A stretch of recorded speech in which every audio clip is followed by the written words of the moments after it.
Alright guys, here's a quick video of how to do a no start diagnosis. This lawnmower does not start, that's why it's here. I think it's sat for a long time.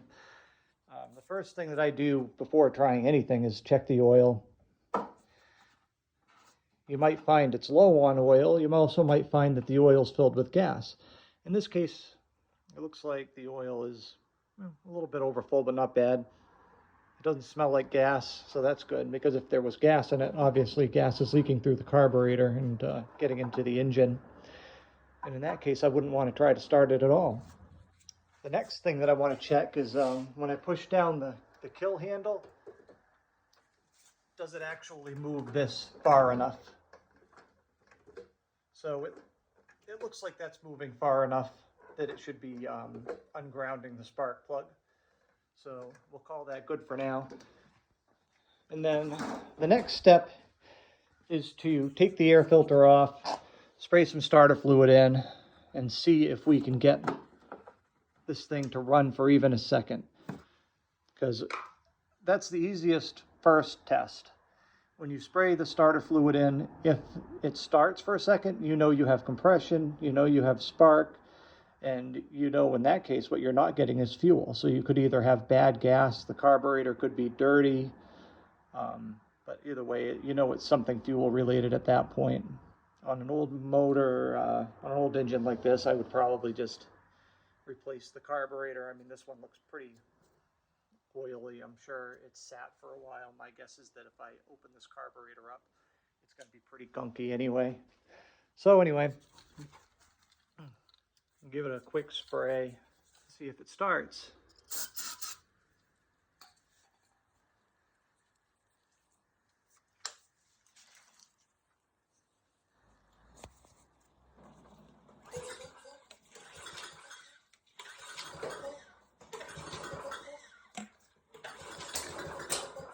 There it is. So it took a little bit to get it through, but it does want to start. So that means that I've got a fuel issue. This lawnmower in the condition it's in should probably get a full service, you know, oil, spark plug, the whole bit anyway. But if it did not start with starter fluid, that's when I would go and I would put my spark checker on here. I always keep one right in my work tray with me. So let's just pretend it didn't start so you'd know the next step. So let me just pause it while I put the spark. Okay, so I've got my spark tester on here, one end on the spark plug, one end in the boot. Yeah, let me see if I can set my camera up in a way that we can see if that's sparking when I pull it. I've got the lights off too, which helps. Sometimes it's pretty dull.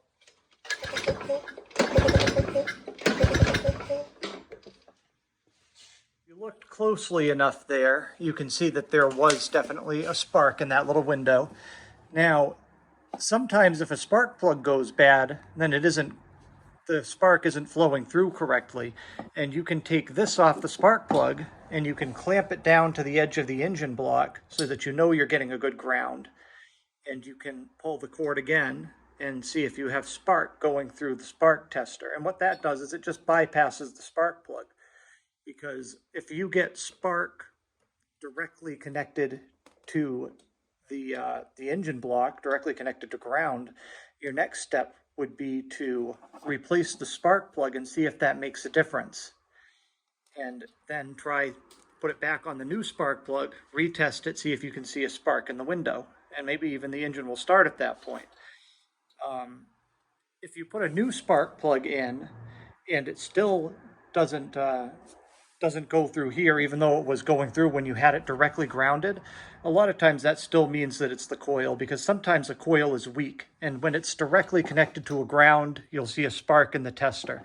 But when you put it on a spark plug, and now the spark has to jump that gap, it just doesn't have enough strength to get the spark to jump that gap.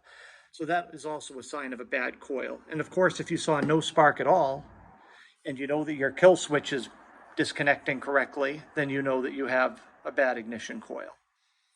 So those are the scenarios where you would change the ignition coil. Also on the subject of no spark, If you get no spark, the other thing that you want to look for besides just replacing a coil is if you remove the engine cover, you might find that the ground wire that goes from the coil over to the kill switch over here has been chewed by a mouse or something and is grounding out on the engine block, or maybe it melted through. It can be damaged in a number of ways. Mice are probably the most common. So that's just another possibility if you have no spark. Make sure you check that ground wire. The next step in the diagnostic process is to check the compression. So if you had no, or if you have spark and you are spraying the starter fluid in the carburetor and it's still not starting, then you might have low compression, because with fuel and spark, it should start at least for a second with the starter fluid. So I would take this end for the compression tester. These two ends right here are both 14 millimeter. So they fit in most of the common spark plug holes. However, this one is shorter.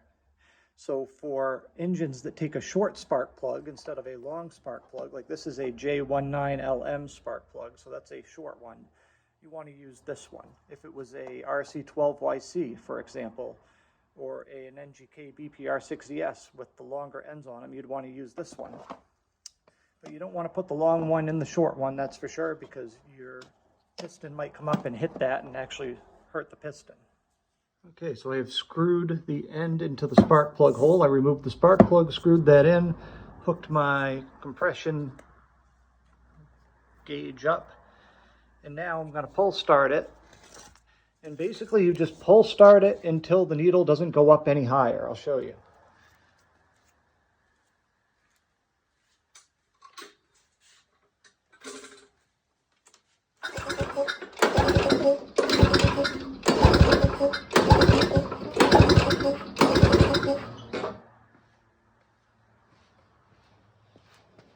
Okay, so this is showing about 100 psi of compression.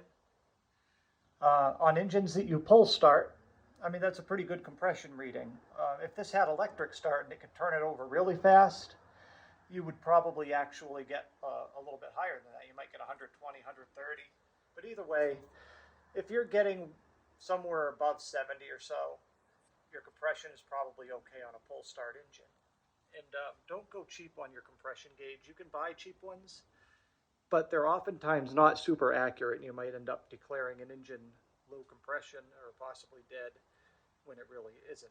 So now I'm just going to put my spark plug back in, and if this engine had red low compression, if I pulled that over and I was only getting 40 pounds or something, then you might have some bad valves. It's possible that a valve isn't closing all the way. There's a good chance it could be a head gasket. And what you'd have to do at that point is pull off the head. It's very easy to do on a push mower.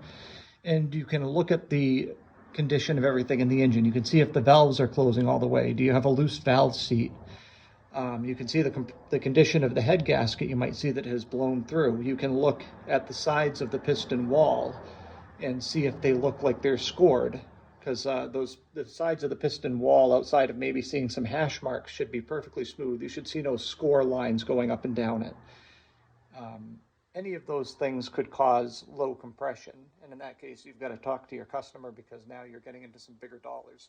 Except for a head gasket. Head gasket's pretty cheap to replace on a push mower, but the other stuff might get a little pricey and they may want to just replace it.